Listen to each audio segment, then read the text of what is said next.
Bom dia a todos. Por questões de conformidade, inicio a gravação deste webinar informando que o evento está sendo gravado.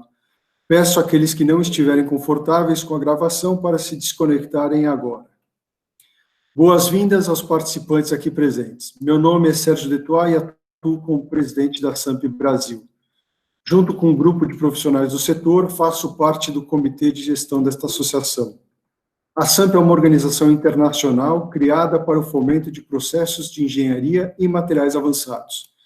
Com sede nos Estados Unidos, atuamos em diversas regiões através de 40 capítulos, capturando, produzindo e compartilhando conhecimento sobre diversas tecnologias. A SAMP Brasil promove há anos o Congresso Internacional de Compósitos e o Desafio Acadêmico, com a proposta de disseminar informação qualificada associada à nossa proposta para a indústria e a academia. Este é o nosso quarto evento online e temos o prazer de receber representantes dos grupos Embraer, Gatron e Owenscorning para este bate-papo sobre o mercado de compósitos no Brasil. O evento terá duração de 30 minutos, onde eu farei perguntas e pedirei aos participantes que as respondam em até 2 minutos cada. No final, se houver tempo, abriremos espaço para outras perguntas. Aproveito para pedir aos presentes que escrevam as perguntas no chat do Google Meet a qualquer momento.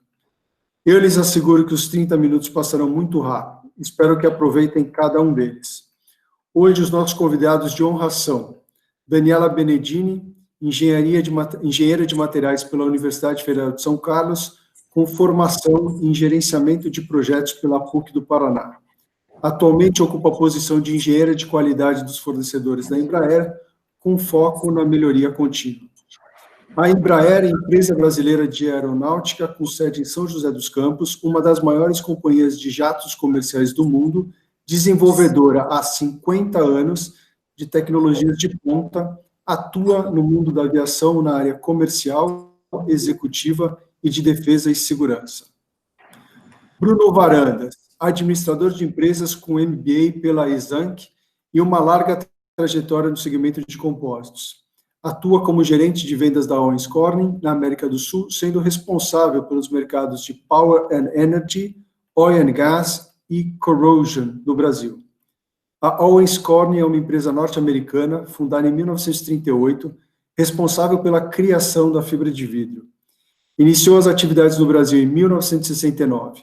Com 3 divisões principais, atua em 33 países com aproximadamente 20 mil funcionários. Aparece há 65 anos consecutivos na lista da Fortune 500. Luiz Benazzi, gerente de engenharia e inovação da Gatron, mestre em engenharia mecânica na área de mecânica dos sólidos e MBA em gestão da inovação.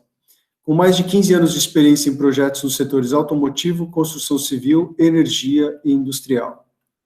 A Gatron é uma indústria brasileira de compósitos que iniciou suas atividades na década de 80 e fixou sua marca no mercado, trazendo inovação e tecnologia em compósitos e plásticos de engenharia, através dos processos de vacuum forming, RTM, infusão, laminação e pultrusão.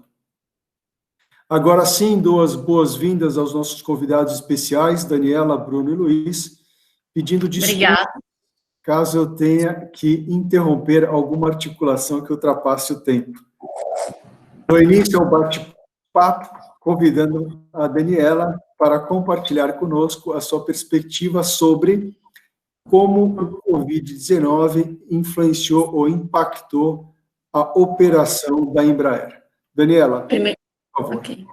Primeiro, eu queria agradecer a oportunidade de estar aqui participando com vocês, e bom dia a todos, boa tarde. E em relação à pandemia, ao Covid, o mundo atual que a gente está vivendo, principalmente na indústria aeronáutica, que é onde a Embraer está situada, a gente tem bastantes impactos. Lembrando que a Embraer, ela é uma empresa que ela projeta, desenvolve e fabrica as aeronaves, e junto com isso a gente tem uma rede de praticamente 1.500 fornecedores internacionais, e onde vários desses fornecedores, 1.500 fornecedores em geral, tá? Onde vários desses fornecedores, eles são situados na Europa, nos Estados Unidos, E com a pandemia do Covid, a gente tem tido muitos impactos de embarque desses materiais, e também, falando do mercado dos materiais compostos na aeronáutica, lembrando que uma aeronave, acho que é bem difundido a importância desses materiais compostos numa aeronave, a gente pode ter até 50% dos componentes de uma aeronave sendo formada por materiais compostos. A gente tem vários fornecedores internacionais na Europa, nos Estados Unidos, que eles são responsáveis por fabricar esses componentes e tem tido um impacto da pandemia no embarque desses materiais. Eu posso explicar depois um pouquinho com mais detalhes como está sendo como é o desenvolvimento e como as autoridades da aeronáutica acompanham o desenvolvimento desses materiais compostos nesses fornecedores para que eles possam chegar até aqui. Mas lembrando que a gente está vivendo um mundo bem incerto, de incertezas, principalmente para o mundo de aeronáutica, mas tem uma parte positiva em relação a tudo isso, que é a preferência, que a gente acredita que vai ter uma preferência nesses próximos meses, de uma viagem regional, que é onde a Embraer pode ser considerada líder nos jatos regionais, que são aqueles de até 150 passageiros. Falando da parte positiva, seria essa. Muito obrigado. Acho que dei uma breve introdução, mas a gente consegue entrar em mais detalhes aqui para frente. Não, mas foi ótimo, muito obrigado. Agora eu vou pedir para o Bruno dar sequência, compartilhando conosco o impacto na Owens-Corning e na operação de uma maneira geral dos clientes, fornecedores. Legal. Bom, aproveito também para agradecer, Sérgio, pelo convite. Acho que para a gente é sempre importante ter esse tipo de reunião e conectar os profissionais do mercado de compósitos. Bom, o Covid veio sem precedentes, então as empresas tiveram que se adaptar e tomar ações muito rápidas e eficientes, né, para que a gente pudesse, em primeiro lugar, proteger o bem-estar dos funcionários e das pessoas e conseguir manter também a sustentabilidade do negócio. Bom, a Owens-Corning foi rápida, lá em janeiro e fevereiro já se tomou inúmeras ações, se criou alguns comitês de forma com que a gente pudesse colocar em prática algumas novas medidas, mas o que acontece? Para quem conhece um forno de fibra de vidro, uma fabricação de vidro, ela é muito particular. Então você tem um ativo extremamente caro, com uma vida útil limitada, e que você não pode simplesmente ficar ligando e desligando. Então você precisa fazer, aquilo é uma produção empurrada, então você precisa tomar medidas onde seus funcionários vão estar todos seguros, e por característica do processo, isso já acontece, já existe um distanciamento entre as pessoas que operam um forno, só que aí existem as áreas que dão auxílio, parte logística e de expedição, aí ali sim, a gente tomou inúmeras novas medidas, com novos EPIs, distanciamento, novos horários de operação, porque no final do dia, a gente não podia mexer nesse fluxo de vidro que é produzido. Então o que acontece? O mercado instável, as incertezas ao redor, só que o time de venda sendo estimulado a vender. Então a gente realmente precisou acompanhar toda essa mudança de forma muito rápida para se adequar, porque primeiro vem a saúde das pessoas e do funcionário, depois vem a saúde do caixa da empresa. Então como que você consegue manter a saúde do caixa da empresa se você está produzindo 24 horas por dia sem parar e ainda você não sabe para onde que você vai vender? Então esses últimos meses foram bem intensos. A gente foi um reflexo do mercado, porque o mercado reagiu ao Covid de inúmeras formas, de formas realmente diferentes. Eu acredito que no decorrer da conversa a gente vai entrar um pouco mais no detalhe do mercado, né? Mas eu diria que tomamos as ações necessárias, temos colocado em prática as novas medidas. A cidade de Rio Claro, onde a gente está localizado, utilizou a Owens-Corning como uma referência para usar as mesmas medidas na cidade de Rio Claro. E eu queria destacar aqui uma utilização do composto. Um parceiro nosso do Rio de Janeiro construiu uma cama hospitalar em fibra de vidro. Então a gente até fez uma parceria recente com ele, com perfis putrudados, e a gente está produzindo ali com eles essa cama para doar para a cidade de Rio Claro também. Então contribuindo com a empresa e com a sociedade ali também. Muito bem, Bruno. Então o Covid também vem para a inovação, né? Ele acaba provocando inovação. Muito bom. Coisas novas.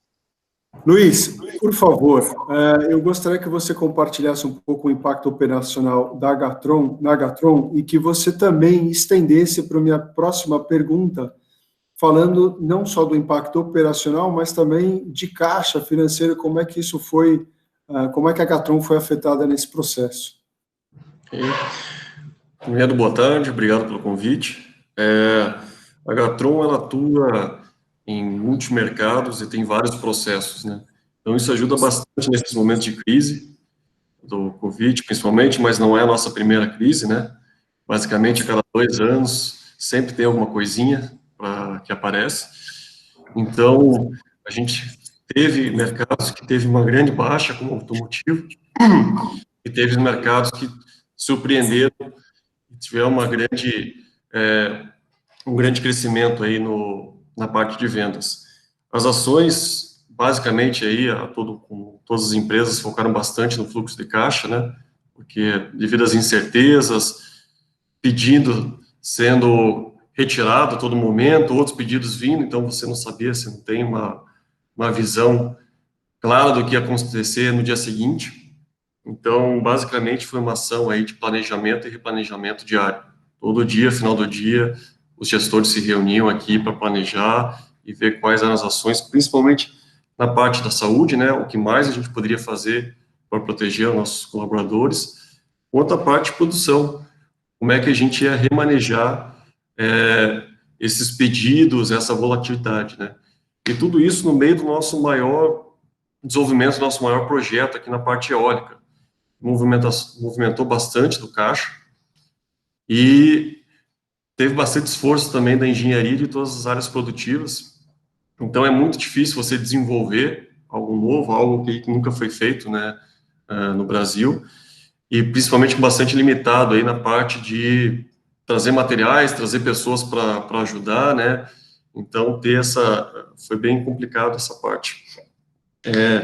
No final ficou bem focado os problemas na parte de importação, então não tinha disponibilidade de voo, dinheiro não era um problema, geralmente quando a gente fala frete aéreo, a gente sempre fala de que vai ser caro, mas no momento não estava mais interessado em dinheiro, o negócio era resolver o problema do cliente ou não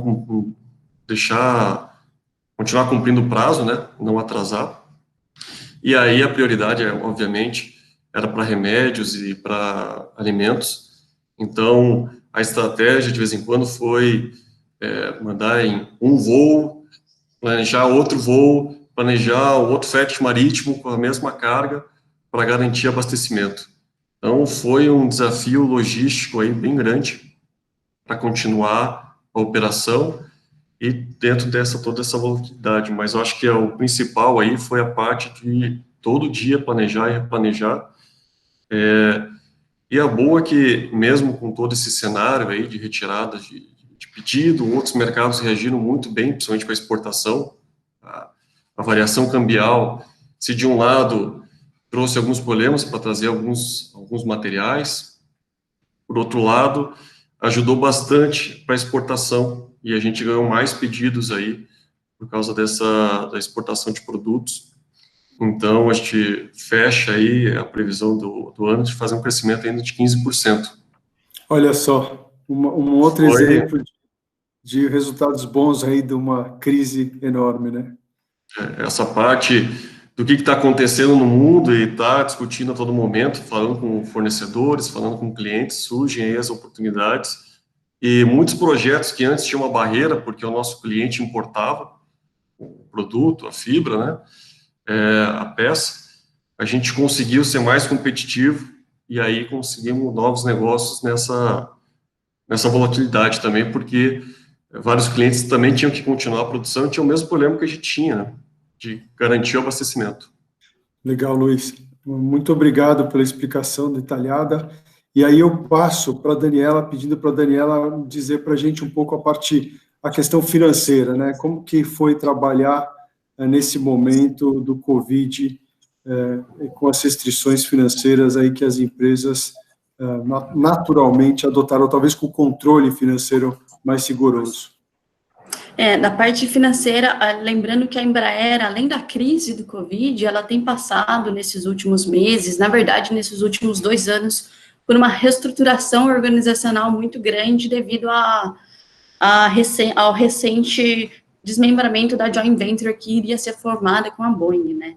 Então, Na parte financeira, lembrando que nesses últimos dois anos foi total focado na segmentação da empresa entre Embraer Executiva e Defesa, por um lado, e Embraer Comercial, que seria unida junto com a Boeing. No final de abril, com o cancelamento desse contrato da joint venture, a gente hoje tem passado a reorganizar tudo a estruturação da empresa novamente, porque tudo que foi dividido, hoje ele vai ser novamente juntado em uma só empresa. Tem da parte, falando um pouco da parte financeira, também a Embraer também conseguiu empréstimos do BNDES, do Banco Nacional de Desenvolvimento, e tem feito, para contornar essa parte financeira, tem deixado pessoas em layoff, ou seja, com contrato suspenso, em home office, e também abriu um programa, o PDV, que é o Programa de Demissão Voluntária. Isso já é o segundo programa aberto nesses últimos meses. Isso tudo para contornar essa situação financeira. Muito obrigado, Daniela. São iniciativas que a gente está vendo acontecer não só na Embraer, mas eu acho que são iniciativas que mostram a responsabilidade corporativa dessas empresas. Bruno, conta para a gente, do ponto de vista financeiro, o que aconteceu aí com vocês? Legal. Bom, Sérgio, quando a crise chegou ali no estágio mais crítico, a gente imaginou que a gente ia passar boa parte do nosso tempo negociando dívidas em aberto, fatura com os clientes. Graças a Deus isso não aconteceu, tiveram pouquíssimos casos, e aí é um pouco reflexo de um benefício que o Benassi comentou há pouco, do composto, né? Então hoje o compósito ele está aplicado em inúmeros mercados, em diferentes produtos, e isso acaba ajudando a gente a passar por essas crises de uma forma um pouco mais suave, porque você tem quedas de um lado, você começa a ter ganhos do outro.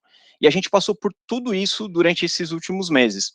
Então no primeiro momento a gente teve impactos grandes de redução, principalmente no setor automotivo, queda de demanda, e em alguns casos, por causa de lockdown, porque algumas empresas estavam ali situadas em regiões de área vermelha, que eles eram obrigados a fechar a fábrica, por mais que tivesse a demanda.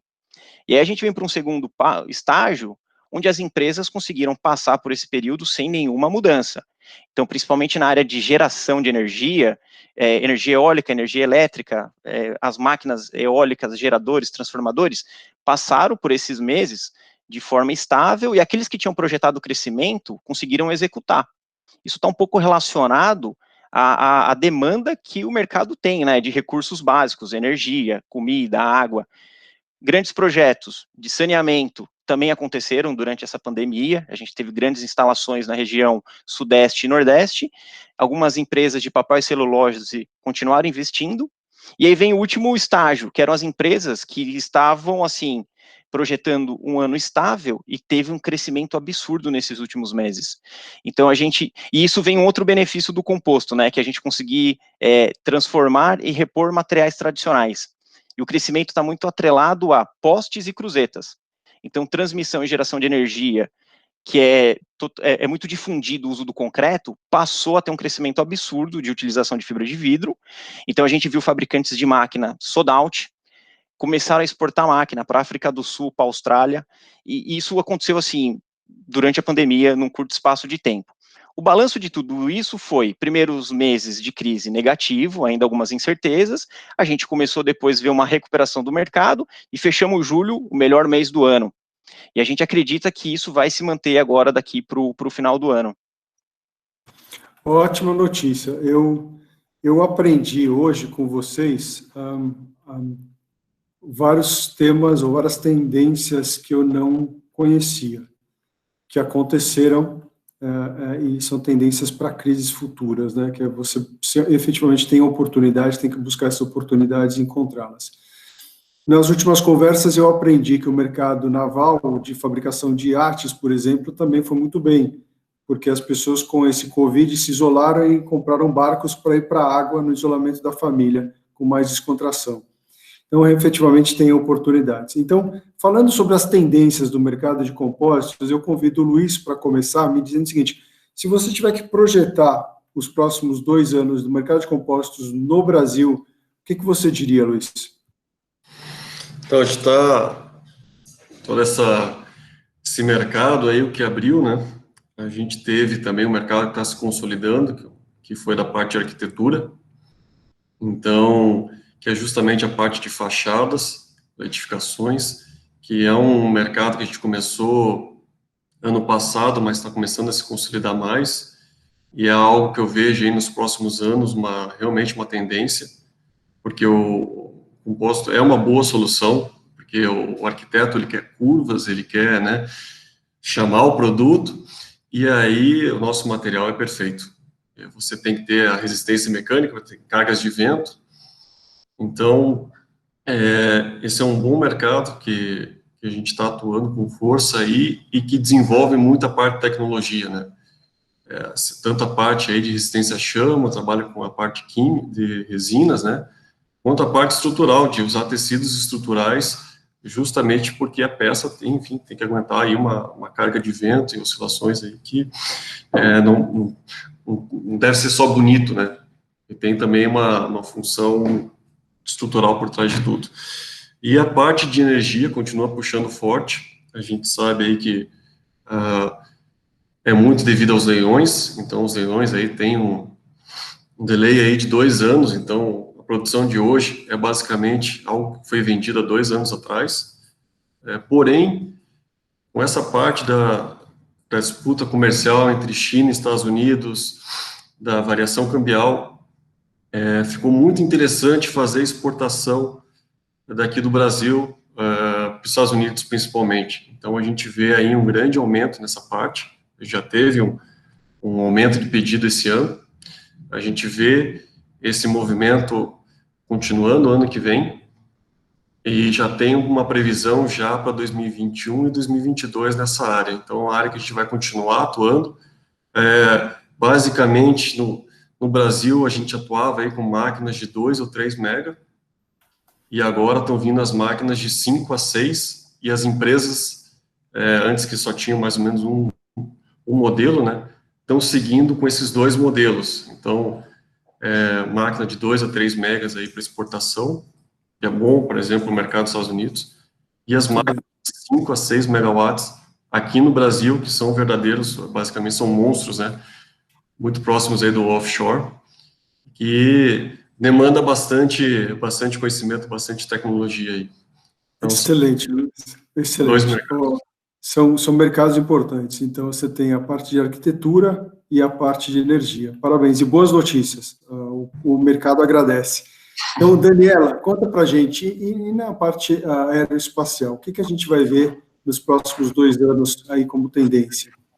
Na parte, no mundo aeronáutico, lembrando que os compostos, materiais compostos, eles são, assim, extremamente importantes por causa das suas propriedades de baixo peso e alta resistência, e se a gente for comparar no passado, lá na década de 80, quando a gente tinha aproximadamente de 5% a 6% de materiais compostos na aeronave, hoje a gente já está numa faixa de 40% a 50%.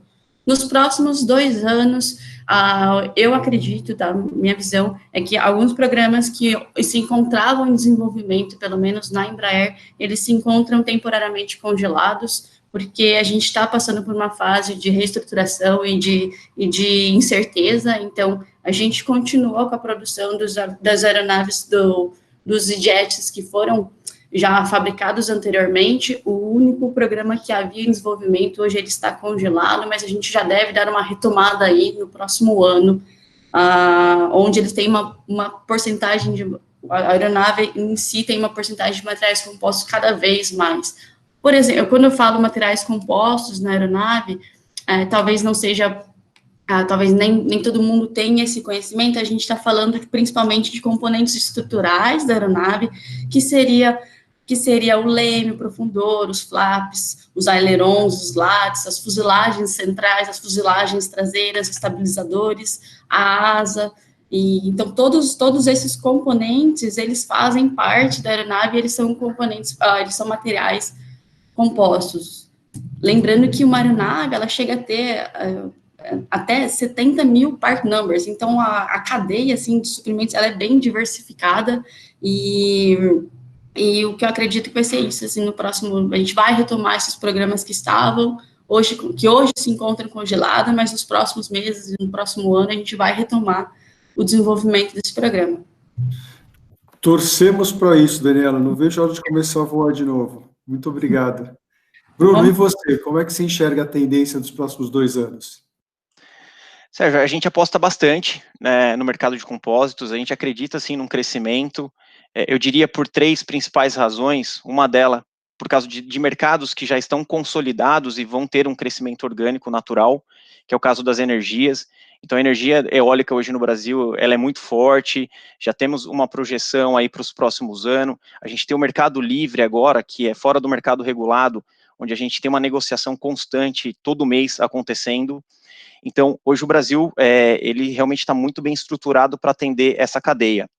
Aí eu vejo um segundo motivo, que é a transformação e a substituição dos materiais tradicionais, que isso tem acontecido, a gente viu agora com os postes e com as cruzetas, e de novo, é um mercado que tem demanda, e aí é uma questão do composto entrar de uma forma mais agressiva. E um terceiro ponto, que hoje eu acredito sim que o Brasil tem uma posição de destaque de ser um potencial hub exportador de peças acabadas, de matéria-prima. E 30% do que foi feito esse ano das pás eólicas no Brasil foram exportadas. Então, eu acho que hoje o Brasil tem uma estrutura bem de profissionais e de empresas bem consolidadas aí, para a gente suportar esse crescimento. Muito bom, te agradeço. Agora eu vou pedir a vocês, a gente está chegando na reta final, eu vou pedir a vocês em 1 minuto para mandarem 2 mensagens. A primeira é, para os profissionais que vão assistir a esse vídeo mais à frente, qual é a mensagem que vocês dão para eles, principalmente pensando nos novos profissionais que vão ingressar no mercado?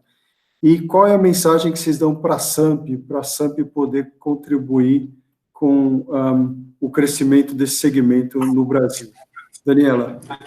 Tá, a primeira mensagem que eu queria dizer é que, apesar da crise, da pandemia que a gente está passando, esse momento ele vem para trazer oportunidades para a gente, oportunidades olhando em todos os aspectos, desde nossas viagens que a gente fazia, eu como engenheira de qualidade de fornecedor, fazia muitas viagens nos fornecedores, hoje a gente está fazendo tudo remotamente, e isso, por um lado, acabou nos aproximando, então, essa é a mensagem que eu gostaria de deixar, e para a SAMP, o que eu gostaria de ver nos próximos meses, se fosse possível, esse compartilhamento do que vem sendo utilizado por outros fornecedores no mundo aeronáutico também, pelos fornecedores de inovação, não só para a Embraer, mas para a Airbus, para todas as outras empresas aeronáuticas. Muito obrigado, Daniela. A mensagem recebida. Muito obrigado. Luiz, você conta para a gente qual é a mensagem para os novos profissionais e para a SAMP. Como é que a gente ajuda vocês? A Gatron é uma empresa de soluções, né? Então, a SAMP, justamente com esse networking, conectando fornecedores, clientes, transformadores, é essencial. É isso, porque não é só a gente que dá ideia, é cada um fala um pouquinho, discute, entrega soluções. Esse é um mercado muito novo ainda, então tem muito espaço, e é necessário realmente esse networking justamente para preencher algumas lacunas e entregar a solução para os clientes, né? E o cliente aí desenvolver e gerar mais valor. Obrigado. E a mensagem para os novos profissionais que vão ingressar no mercado? É justamente essa, o mercado é novo, tem bastante coisa aí para fazer, para estudar, e muitas oportunidades. É isso que eu fico. Muito legal, muito obrigado, Luiz. Bruno, você, qual é a mensagem? Novos profissionais e depois para a SAMP, por favor. Legal. Bom, a mensagem que eu gostaria de deixar é: tenham curiosidade, busquem. A gente trabalha no desconhecido, num país que é muito forte nos materiais tradicionais, madeira, aço, concreto.